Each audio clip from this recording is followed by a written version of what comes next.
Nice to meet you. My name's Keira. Keira. Nice to meet you, Keira. I'm James from Gypsy Cabins. Yeah, lovely. Thanks for meeting me here. It's great. It's a pleasure. Thank you. Would you mind telling me about Gypsy Cabins? I think I started around the Stanmore Woodford area. I had a property there, Misty Mountain, and we lived in an old shed, and I built and a container of a Pantec.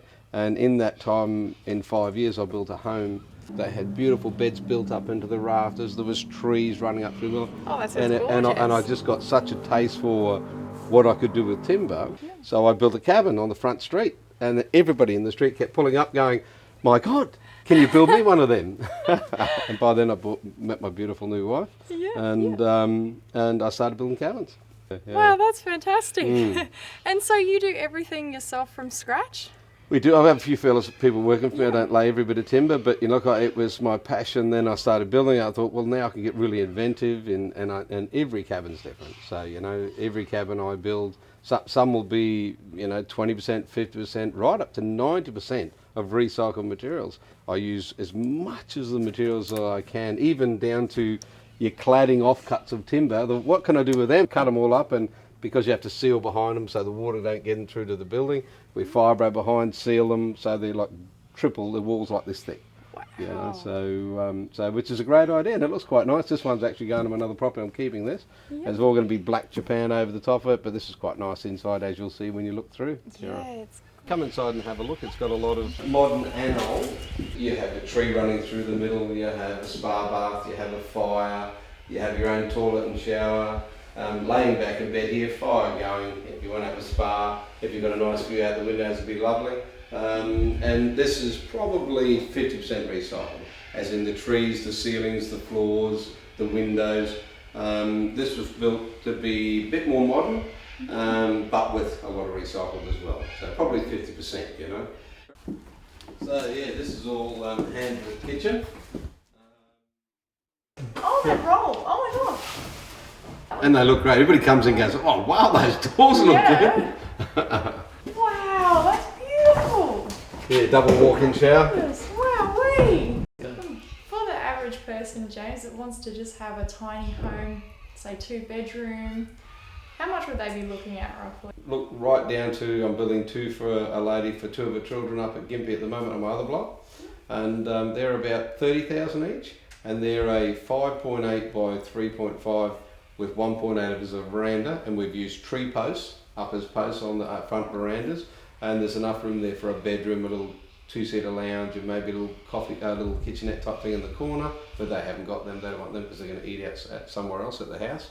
But they're like outside bedrooms. The kids, 30 grand each. All hand built, all done out of hardwood frames. Rustic iron. So they want them pretty rustic too, similar to that. But they're probably 95% recycled. Yeah. So that's it. Right up to a place like this, which, as you've seen on the other, this is a 3-bedroom house, 2 fireplaces, 2 bathrooms, hand-built kitchens, big ceiling fans, exposed beams, 3.4 metre ceilings, dimmer lights on everything. This is pretty comfy. About $250,000 for a house, but let's face it, what do you buy for $250,000 these days from, no disrespect to anybody else, Lifetime Homes, GJ Gardner? These will last for hundreds of years. Awesome. And they've got character, and if a cyclone comes, they're still going to be standing. And they're good for the planet. And they look great, and they've got character, Look, I've got a bit of a passion at the moment, which I'd like to get out there, so spread the word, is I do a few demolitions to gain the material, to build a lot of these, and it certainly helps me financially, which I can pass on to clients if I'm building them something, and where I'm doing a demo, I get paid for it, so the materials end up being free, or close to free, so I can pass the savings on.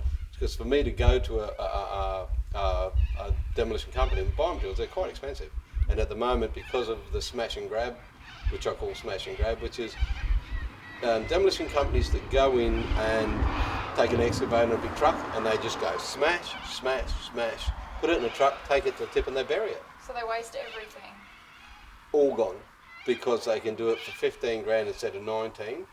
And they only got 2 men on there. But look, in today's environment, and this is all about recycling, and without cutting trees down, like we have enough clean air now, So and all the things going on in the world, why the government, which I'd like to do something about soon with a bit of help, is lobbied to stop these smash and grabs, because all this material, as I said, I've been to a demo, I need something, they go, oh no, we've got none of that, we've got none of that, we've got none of that. That's because there's too many people going smash, smash, smash.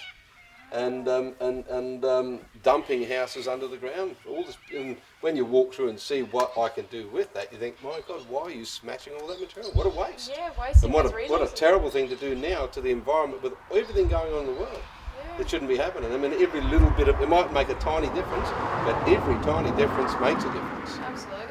A lot of people, a lot of demolition companies out there now, they make the quick buck. They can go in with a big truck and a excavator, and only takes 2 men, and they do a quote cheaper than the guy that pulls it down by hand, takes the demolition companies and sells the material. Well, by smash and grabbing, the whole lot goes under the ground, nothing gets saved. And look at the environment now. We don't have enough trees. Yep. Air's getting pretty ordinary. The more trees we've got, the fresher the air, and the cleans. Yeah, absolutely. So why we're allowing people to smash and grab, which I'm dead against. So I do a few demos myself every now and again. I do it full time because I've got other work to do. But when I do it, I talk to the people, and they're passionate to use that material. I even send them photos sometimes of the house that I pulled down for them. And rebuilt something else, so they know that house, instead of being smashed and grabbed, it's lived again, and it's going to live for another 100, 200 years. Yeah. By using that house, That's which is a brilliant. great thing, So it's so much less wasteful, and I think that's brilliant. Well, in today's environment, what's going on in the world, I think the more things that we can do, every little thing is going to make a difference. Absolutely. That's for hundreds of years. That's awesome. And they've got character, and if a cyclone comes, they're still going to be standing. And they're good for the planet. And they look great, and they've got character, Absolutely. Thanks so much for coming looking today. Thank It's you so much for really a pleasure. Please pass the word. I will. I'm about to semi-retire, but I still like doing them. So, thanks so much for coming out today. Oh, it was fantastic to meet you. And help me share the word about stopping people smacking these houses up. Yeah, I will. Yeah, that'd be great. Definitely. Thank you so much, Thank you, James. Thank you so much.